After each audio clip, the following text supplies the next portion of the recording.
Oi, hoje a gente vai falar um pouquinho sobre a questão da amamentação. Todas nós mulheres vamos conseguir amamentar? Será que todas as mães conseguem amamentar? E a maior dúvida em relação à amamentação é o tipo de mama e o tipo de mamilo. Então eu quero conversar um pouquinho com vocês hoje sobre essa questão, tanto do mamilo quanto da mama. Nós mulheres somos todas diferentes. Somos diferentes em diferentes formas, né? Somos diferentes muitas vezes no nosso gênio, né? No nosso jeito de ser. Somos diferentes na nossa anatomia, somos diferentes na nossa formação cultural. E todas essas diferenças fazem de nós indivíduos únicos. E assim como essa individualidade que cada um de nós tem, nós também temos a formação da mama de uma forma diferente para cada uma. Então, algumas mães têm uma dúvida muito grande em relação: será que a minha mama tem um tamanho bom? Eu tenho uma mama muito pequena. Será que essa mama muito pequena vai produzir leite, vai ter leite suficiente para o meu bebê? Se essa mama cresceu ou não cresceu durante a gravidez, será que isso é um sinal de eu ter e não ter leite? Outra dúvida muito comum é a questão dos mamilos, né? A mãe fica muito ansiosa em relação principalmente ao tamanho do bico do peito. Ai, o meu bico do peito é plano, o meu bico do peito é um bico bom, é um bico grande. Ai, tem um bico muito grande, será que isso vai dificultar a pega do meu bebê? Não tem o bico, tem um mamilo invertido. Então esse mamilo invertido, será que é muito difícil um bebê pegar? Eu já ouvi falar que os bebês não conseguem mamar por causa do mamilo invertido. Então são tantas questões que influenciam que a gente fica realmente com muitas dúvidas. A questão do tamanho da mama também é muito comum. Nós temos mamas que são extremamente volumosas, muito grandes. Nós temos mamas que são muito pequenas. Nós temos algumas mamas que são chamadas de mamas tuberosas, que são mamas que não tiveram seu pleno desenvolvimento na fase de desenvolvimento, lá na pré-adolescência, né? O crescimento dela não foi um crescimento tão adequado. Então são diferentes tipos de mama. E todas essas situações, né, que envolvem a anatomia da mama, elas trazem muitas dúvidas em relação à amamentação. Então eu vou mostrar aqui a nossa mama cobaia, né? E essa mama cobaia, ela tem aqui dentro, para representar, o que eu quero explicar para vocês. A região glandular. Então esse amarelinho que a gente está mostrando aqui, esse amarelinho ele vai representar para nós as glândulas que vão secretar, que vão produzir o leite. E elas são, na verdade, como se fossem vários cachinhos de uva. Essas glândulas, elas estão presentes em toda a região da mama. E essas glândulas podem estar em maior ou menor número, depende de cada mulher. Algumas mulheres têm um tecido glandular mais avantajado, tem um número de glândulas maiores. Outras mulheres podem ter um pouco menor de glândulas. Por exemplo, uma mãe que tem uma mama tuberosa, muitas vezes pode ser que ela não tenha uma formação glandular tão grande quanto uma mama bem formada, uma mama que se formou completamente lá na fase da pré-adolescência. Então a gente precisa lembrar que é esse tecido glandular que vai fazer com que o nosso leitinho seja produzido. Então, independente do tamanho da mama, se eu tenho uma mama bem pequena, mas eu tenho uma grande quantidade de tecido glandular, eu vou ter uma quantidade muito boa, uma produção de leite muito boa. Às vezes eu tenho uma mama bastante grande, uma mama muito volumosa. E às vezes essa mama, a gente imagina, nossa, um peito desse tamanho vai produzir um monte de leite. E muitas vezes o tamanho dessa mama, esse volume todo, pode ser em relação à gordura. Então às vezes nós temos uma quantidade muito grande de tecido gorduroso nessa mama.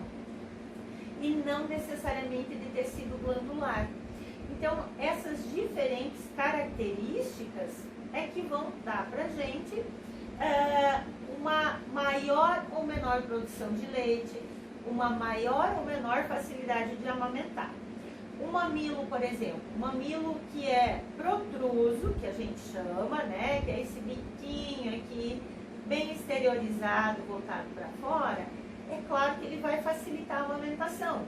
Ao contrário, aquele mamilo que é invertido, talvez o bebê tenha um pouquinho mais de dificuldade de pegar. Mas a gente precisa lembrar que a produção de leite não se encontra no mamilo e nem a extração do leite se dá no mamilo. O mamilo é como se fosse uma torneirinha, então eu abro a torneira, sai a água. Só que aonde a aguinha está depositada, ela vem da onde? Da caixa d'água. E essa caixa d'água está onde? Aqui na questão da estrutura da mama, nas glândulas que vão produzir esse leitinho.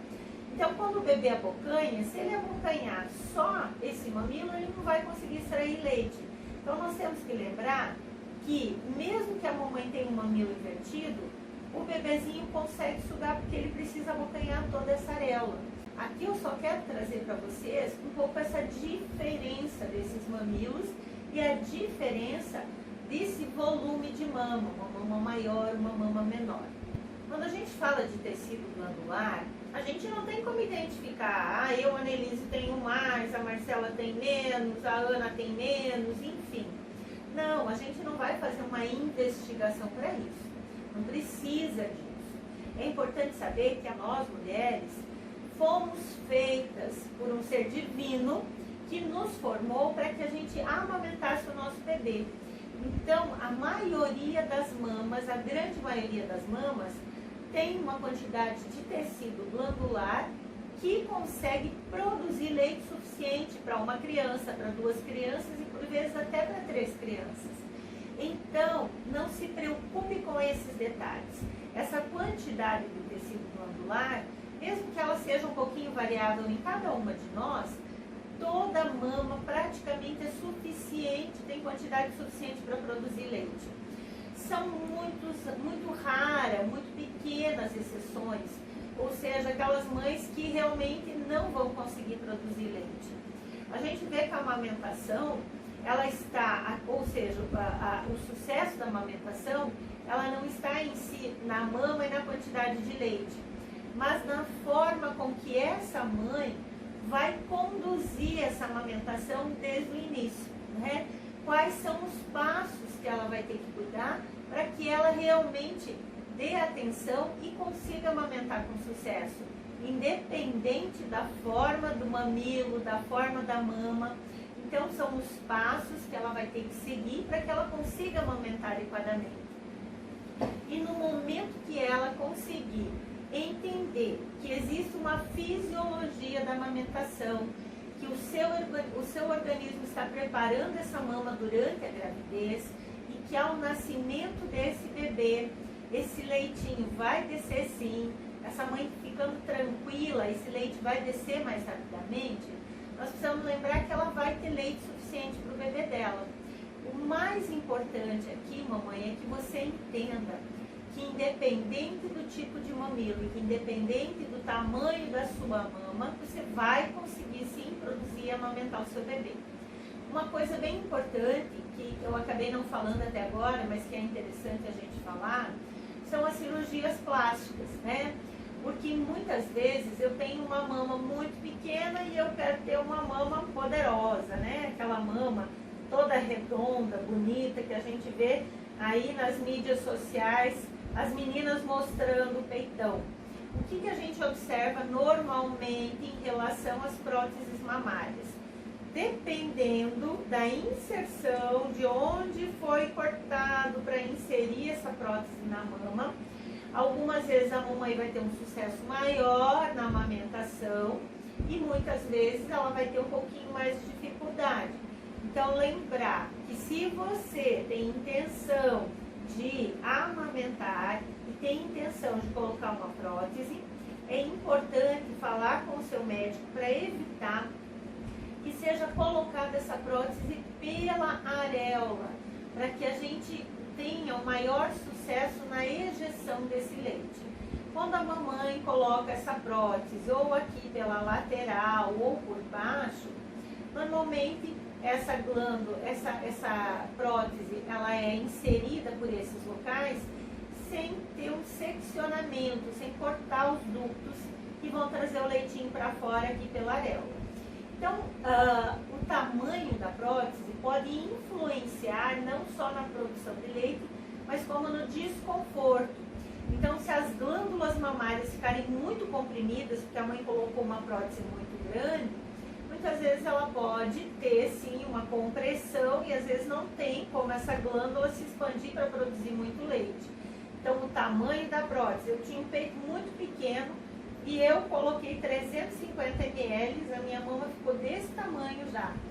Qual é o espaço que tem para essa glândula, vamos dizer assim, encher de leite e ficar cheia de leite? Às vezes ela não tem muito espaço. Então a gente precisa lembrar que algumas vezes a mamãe pode ter alguma situação de alteração na produção por conta disso. Mas também, algumas vezes ela não tem alteração nisso, ela vai ter uma ótima produção de leite. A maioria das mães consegue ter uma boa produção de leite. Mas a gente percebe nas mulheres que têm uma prótese muito volumosa que elas têm muito desconforto. Por quê? Porque ela já tem, né, nesse espaço que seria para essa glândula encher, teria esse espaço da pele para crescer, ela já tem uma prótese, né, já tem algo ocupando aquele espaço. Então, talvez ela tenha um aumento muito excessivo, né, dessa região, né, da mama, e ela vai ter um desconforto muito grande, então vai ficar muito tensa, muito endurecida, muito dolorida. Então pode ser que a mamãe tenha um desconforto muito maior quando ela tem uma prótese de silicone, principalmente se essa prótese é muito grande em relação ao tamanho do peito que ela tinha anteriormente. Ela sabendo manejar, ela vai conseguir amamentar normalmente também, né? Ela sabendo fazer esse manejo, exatamente. fazer essa... Então, para isso, mamãe, a mamãe tem prótese, ela precisa se informar e ela precisa realmente aprender o que fazer para esse momento da descida desse leite. O que eu vou fazer no momento que eu tiver esse engurgitamento, que eu tiver essa pojadura? O que eu vou fazer nesse momento que essa mama vai ficar tão tensa? O que eu vou fazer? Como é que eu vou fazer massagem? Como eu vou esgotar esse leite? Então, isso, a mamãe que tem prótese já tem que estar procurando informações, né? Se orientando, procurando orientações para que ela consiga resolver essa etapa sem tanta dificuldade. Mais que as outras, né? Mais que as outras já precisam, ela mais ainda, né? Exatamente. E quando que as peculiaridades do bebê podem influenciar? Quando um bebezinho, né? Então, nós precisamos lembrar que os bebezinhos, existem alguns bebês, né, que nascem mamando. Aquele bebê que você teve lá, parto normal ou parto cesárea, dependendo do tipo de parto, mas que foi colocado no contato pele a pele, junto de você, naquela hora que a gente chama hora de ouro, né, que é a golden hour, que você coloca junto do peito e esse bebê vai poder ficar junto com você por pelo menos 1 hora ou mais, sem afastar o bebê de você. Esse bebê com certeza já vai fazer uma busca, já vai procurar o peito e com certeza ele já vai ter uma maior facilidade de amamentação. Porque as pesquisas mostram que realmente o bebê que é colocado para mamar ou que é colocado junto da mãe na primeira hora de vida, o sucesso da amamentação é muito maior do que aquele bebê que é separado da mamãe ou que ele vai mamar muitas horas depois. Então, para a mamãe, né, que o bebê nasce, que ele é todo ativo e que ele já busca esse peito vorazmente, né, vorazmente ele vai, gruda em mama, tudo certo, a gente só vai precisar ter um cuidado com a pega, com a postura da mãe, com a posição do bebê, essas coisas para que não tenha, né, um risco de ter uma fissura, uma lesão. Agora, existem bebês que têm algumas particularidades. Existem bebês que precisam aprender a mamar. Existem bebês que precisam ser ensinados. E para isso é que a gente fala tanto e bate tanto no preparo da mãe para a amamentação, para que ela entenda esse processo e que ela consiga realmente superar esses primeiros dias, que talvez sejam de um pouquinho de dificuldade, para que esse bebê consiga abocanhar esse peito, mamar e conseguir extrair esse leite com bastante eficiência.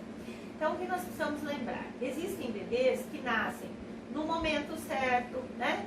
Então, entrou em trabalho de parto, 39, 40 semanas, que nós chamamos de bebê a termo, que nascem com um peso bom, que são ativos, que não são separados da mãe, que são colocados para mamar logo, né, assim que nascem.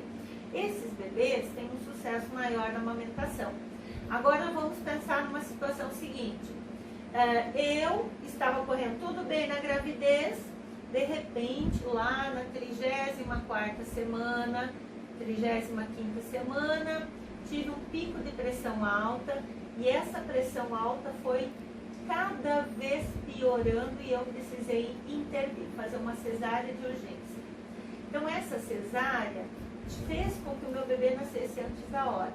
Então, com 35 semanas, talvez 36, é um bebê que nasceu antes do tempo. Então, nós podemos até dizer que ele é um pré-termo, nasceu antes do tempo, né? Um pré-termo, pode não ser um prematuro extremo, mas pode ser um prematuro limítrofe, porque 36 semanas, às vezes ele ainda não está pronto, né?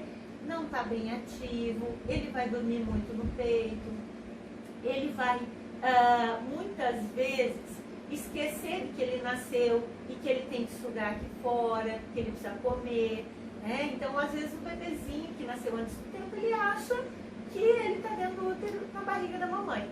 E lembrar que esse bebezinho vai ter que ter cuidados especiais. Só que esses cuidados especiais em relação à amamentação são realmente da gente supervisionar a qualidade dessa mamada, o tempo dessa mamada, enfim, vários detalhes que eu não vou falar aqui agora, mas que são importantes que a mamãe saiba para que, se isso acontecer, ela realmente consiga e siga a amamentação. E existem outras dificuldades, além dos bebês prematuros ou pré-termos limítrofes, nós precisamos lembrar que nós temos algumas crianças que nascem com algumas síndromes, por exemplo, síndrome de Down, né? Um bebezinho de síndrome de Down, muitas vezes nasce e mama tão lindamente que a gente fala assim, nossa, eu não acredito que esse bebê, né, tem as características de síndrome de Down, porque ele mama maravilhosamente bem. Outros, pelo contrário, têm um pouquinho mais de dificuldade na amamentação. Algumas crianças com síndrome de Down têm uma língua mais grossa, né? E às vezes essa língua um pouquinho mais grossa pode dificultar um pouquinho na mamada. E aí é que a gente vai ter que estar conduzindo de uma forma diferente essa amamentação.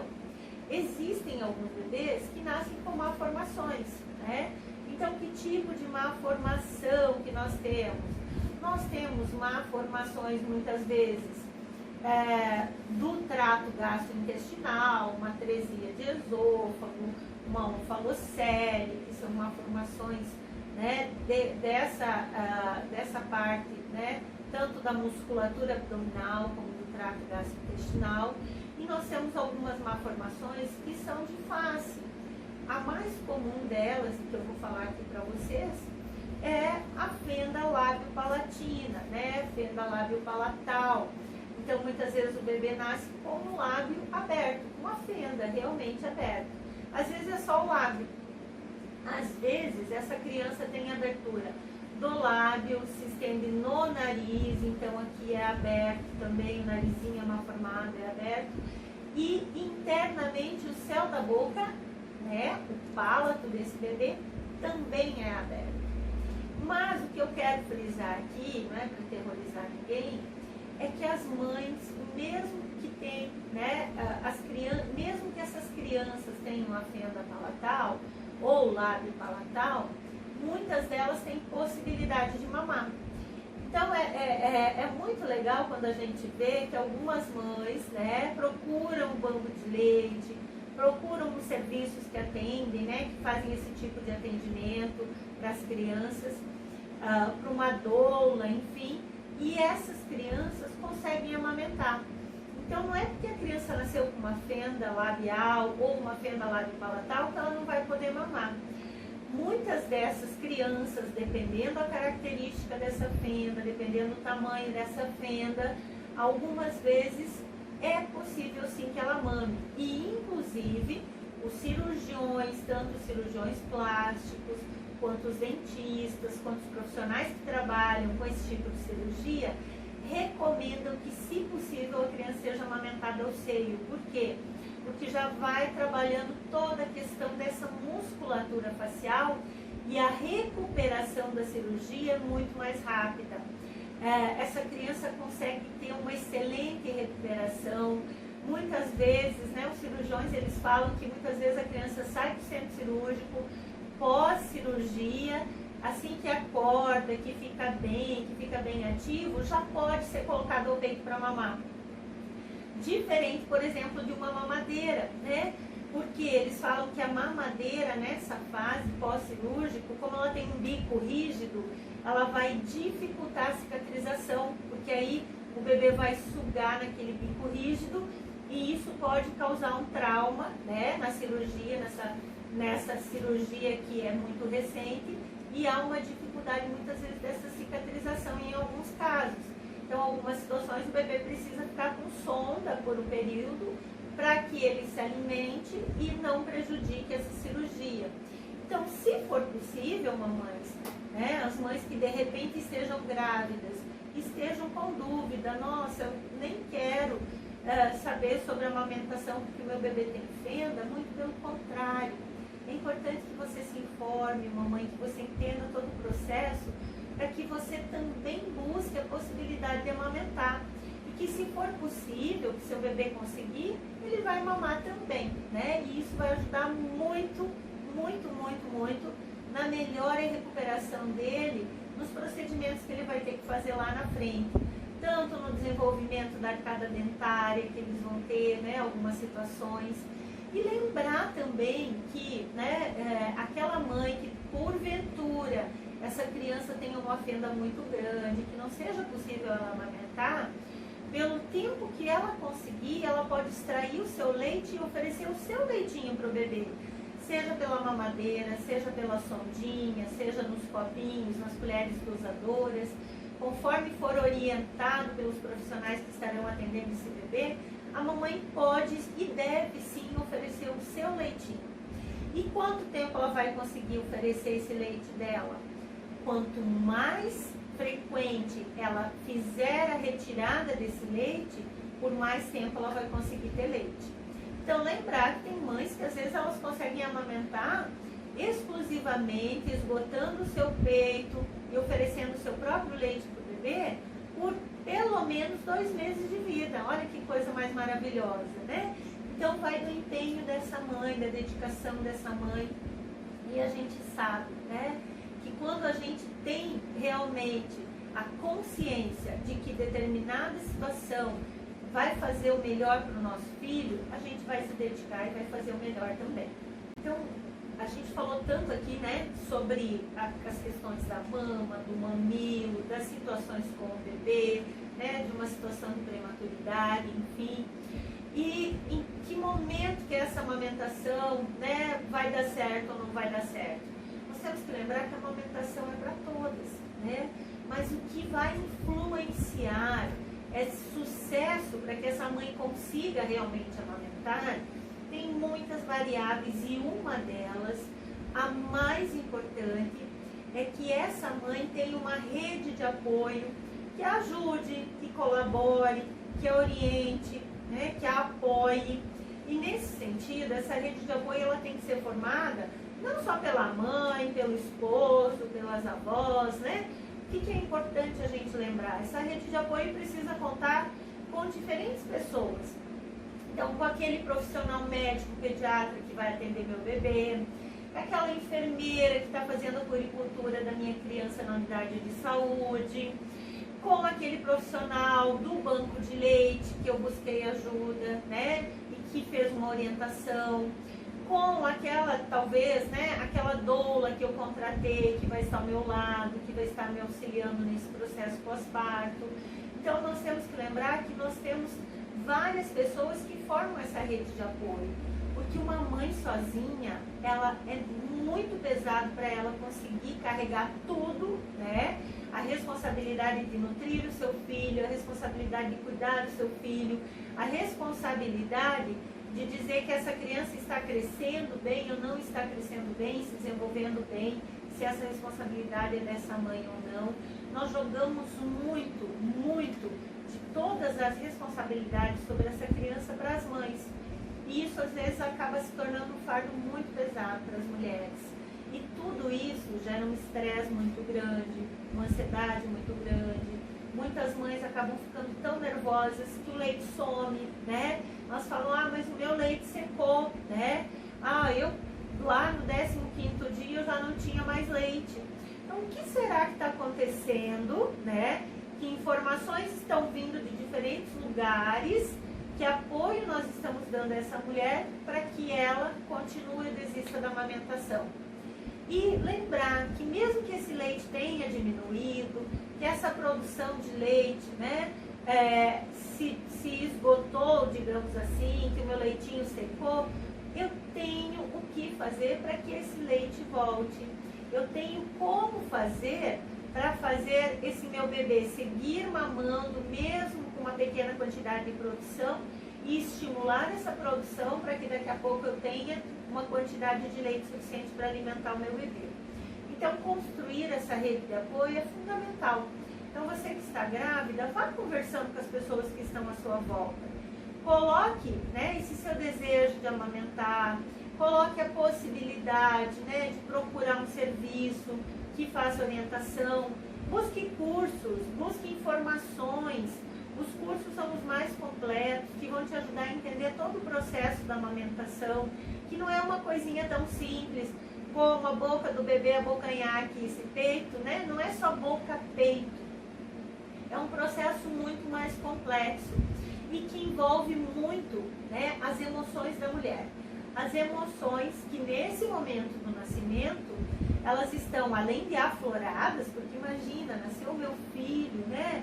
Eu estou muito feliz, mas ao mesmo tempo eu estou preocupada, eu estou um pouco ansiosa, como vai ser essa nova vida, como vai ser essa nova rotina com o meu bebê, será que eu estou dando conta, né, de tudo aquilo que eu preciso olhar? Então tudo isso vai ficando na nossa cabeça. E normalmente, se a gente tem muita preocupação, né, nós chama pré-ocupação, eu me ocupo com algo antes daquilo acontecer. Então, mas eu tenho um peito muito pequeno, mas eu não preparei a minha mama, mas minha mama não cresceu durante a gravidez, mas eu não fiz nenhuma palestra, nenhum cursinho de amamentação. Mãe, é importante que essas preocupações fiquem para lá. É importante que a gente se prepare durante a gravidez, temos que nos preparar, mas quando o nosso bebê está aqui no nosso colo, não é o momento agora. Eu devia ter feito antes. Eu devia ter buscado antes. Assim como eu preparei um enxovalzinho, né? Quem já teve um bebê prematuro sabe. Nossa, o bebê nasceu assim, estava indo tudo bem, de repente senti dor, fui para o hospital, meu bebê nasceu. Mas eu não tinha roupa lavada, eu não tinha enxoval pronto, eu não tinha nada pronto. As mães normalmente se preocupam com esse enxoval. Então, adicione mais um item na sua lista, né, dos preparativos para o nascimento do bebê.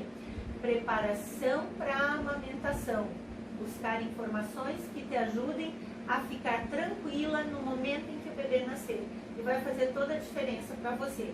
Se de repente você tiver alguma situação, algum problema, você já sabe aonde buscar, quem buscar, que ajuda você vai precisar, né? Isso que é o mais importante. E aí vai dar tudo certo. Lembre que você sim, mãe, teve a capacidade de gerar, vai ter a capacidade de nutrir. E mesmo aquela mãe que não teve como gerar o seu bebê, que é uma mãe que vai adotar um bebê, também pode amamentar. Então, inclusive essa mãe que não teve o preparo da mama pela gestação, consegue amamentar. Imagine você que teve o preparo da natureza para o seu filho, esperar o seu filho, com certeza você vai conseguir amamentar, ter leite e ter sucesso sim nessa amamentação.